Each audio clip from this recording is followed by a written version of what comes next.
Alimentos de la dieta y rutas metabólicas. El consumir alimentos es una acción que, si nos detenemos a pensar en ella, va más allá de comer, digerir y desechar.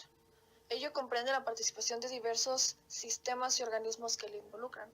Cuando consumimos alimentos, nuestro cuerpo funciona como un cajero que, al realizar un pago con diferentes tipos de billetes de diferentes tipos de valores, él los coloca en diferentes compartimientos con características similares. Los nutrientes que contienen los alimentos pasan por el mismo proceso, solo que muchas veces no solo se almacenan en diferentes partes con otros nutrientes iguales, como ocurre con las grasas de reserva, el almacenamiento de glucosa, sino que las vitaminas, minerales y macronutrientes son utilizados para la formación de otras sustancias vitales para nuestra supervivencia. A continuación, veremos un poco más de ello.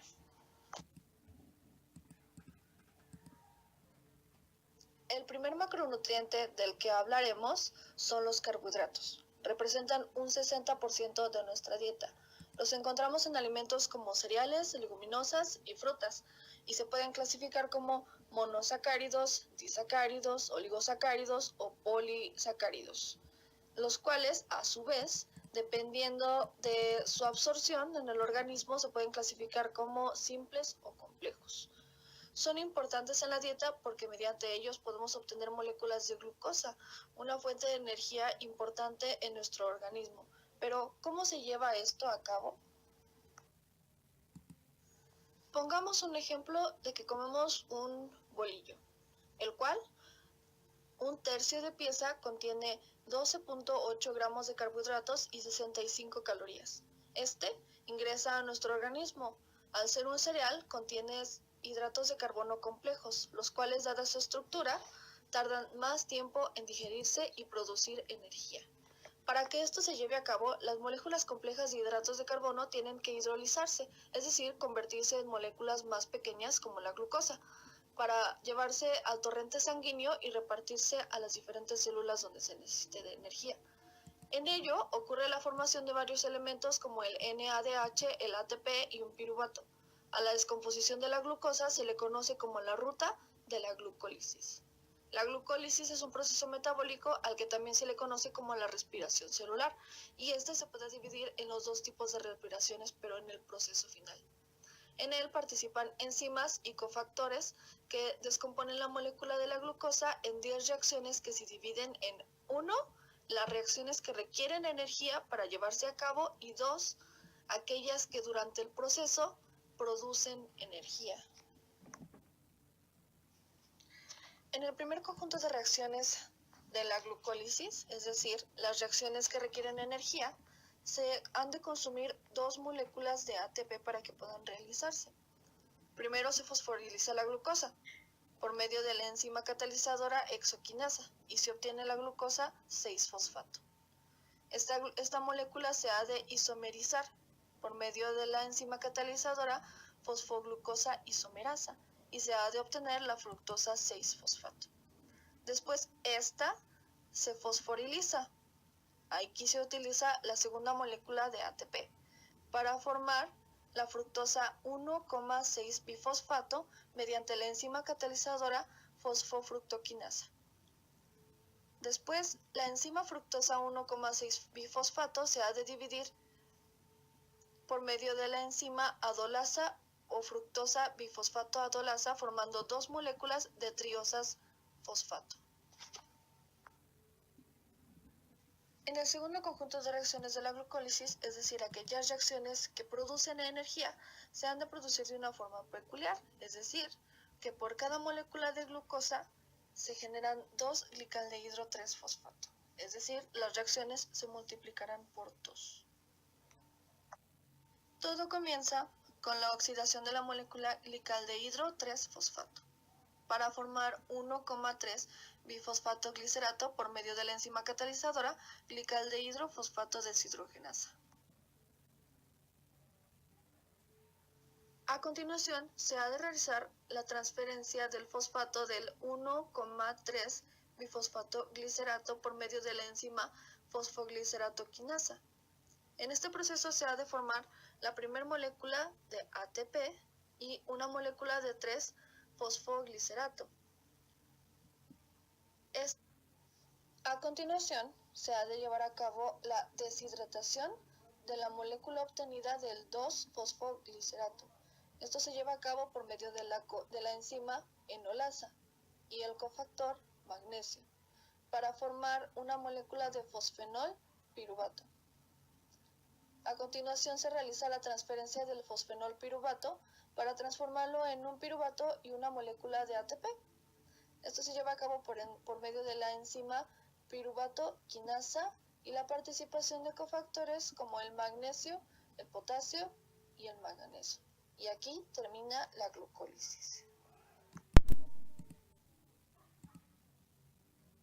Es importante mencionar que para un mejor entendimiento del proceso de la glucólisis, esta se ha de regular por medio de 3 reacciones irreversibles, en las cuales participan las enzimas de control como la hexoquinasa, fructoquinasa y el piruvato quinasa. Los productos finales de la glucólisis no solamente son el piruvato y las moléculas de ATP, también dependiendo de la respiración anaeróbica o aeróbica, se obtienen el acetil-CoA o el lactato.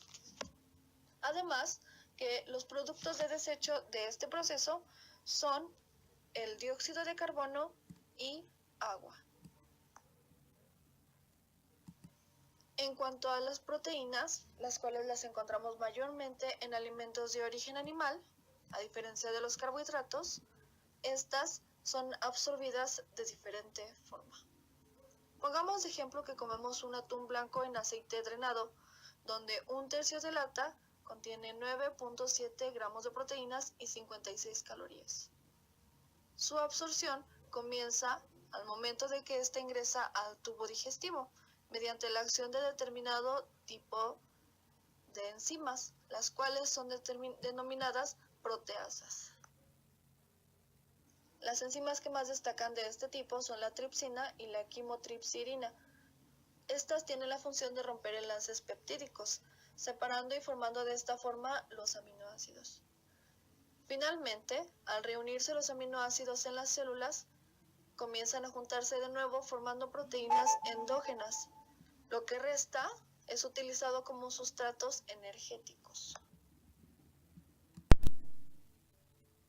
El resultado final de la proteólisis es la formación de aminoácidos, energía, coenzimas estructurales, formación de tejido muscular y formación de hormonas o neurotransmisores. Durante este proceso, al igual que en la glucólisis, también hubo desechos. En este caso fueron el nitrógeno, el amonio, donde pasa a ser amoníaco en el ciclo de la urea. Este ciclo es utilizado para la expulsión de desechos por medio de la orina. Finalmente, es importante mencionar que la proteólisis es regulada por 2 cosas. Una son la cantidad de sustratos, es decir, las proteínas que se ingirieron en la dieta, y 2, hormonas como la insulina, que activan el proceso de la síntesis de proteínas y a su vez es inhibido por los glucocorticoides. Los lípidos. Los lípidos representan entre el 30 al 35% de nuestra dieta. Son igual de importantes que los 2 macronutrientes anteriores, pero ¿cómo se metabolizan estos?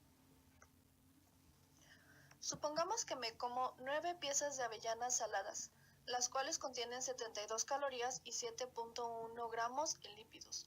La mayor parte de estas grasas se han de quedar como reserva en el tejido adiposo, pero en momentos de necesidad, forzosamente mi organismo necesita de ellas para completar procesos metabólicos como la beta-oxidación. Como se mencionó, es una ruta donde se liberan las reservas almacenadas en el tejido adiposo y se mueven al tejido periférico, de modo que complejas moléculas de ácidos grasos, desde los de cadenas cortas hasta cadenas largas de moléculas de carbono, se unen a la albumina, de forma que se interrelacionan con la superficie celular. Una vez comenzada esta interacción con la membrana celular, comienza la absorción de ácidos grasos por medio de las proteínas transportadoras hacia dentro de la membrana para finalmente producir ATP y otros sustratos para participar en el ciclo de Krebs. Para que la beta-oxidación pueda comenzar, el primer paso es la activación de un ácido graso, Esto ocurre en el citoplasma, poco antes de entrar a la mitocondria para su respectiva transformación en energía. Sucede gracias a que son catalizados por la enzima fosfatasa. En este proceso se han de consumir 2 moles de energía en forma de ATP. El resultado es la agregación de un CoA convirtiéndose en acil-CoA. Una vez que se han activado los ácidos grasos, comienzan las 4 reacciones respectivas de la beta-oxidación. La reacción número 1 es la oxidación. En este proceso se lleva a cabo la deshidrogenización de la molécula de acil-CoA por medio de un cofactor FAD. Ocurre dentro de la mitocondria y se transforma en la trans-enoil-CoA. La segunda reacción es la hidratación de la molécula anterior, formando de esta manera un hidroxiacil-CoA. En el caso de la tercera reacción, se ha de llevar a cabo una oxidación nuevamente de la molécula hidroxiacil-CoA. Esta se ha de convertir en cetoacil-CoA. La cuarta y última reacción de la beta-oxidación es la triólisis. En este proceso participa una molécula de CoA formando el acetil-CoA. Este más adelante ha de participar en el ciclo de Krebs. Y fin, y eso es todo. Muchas gracias por su atención.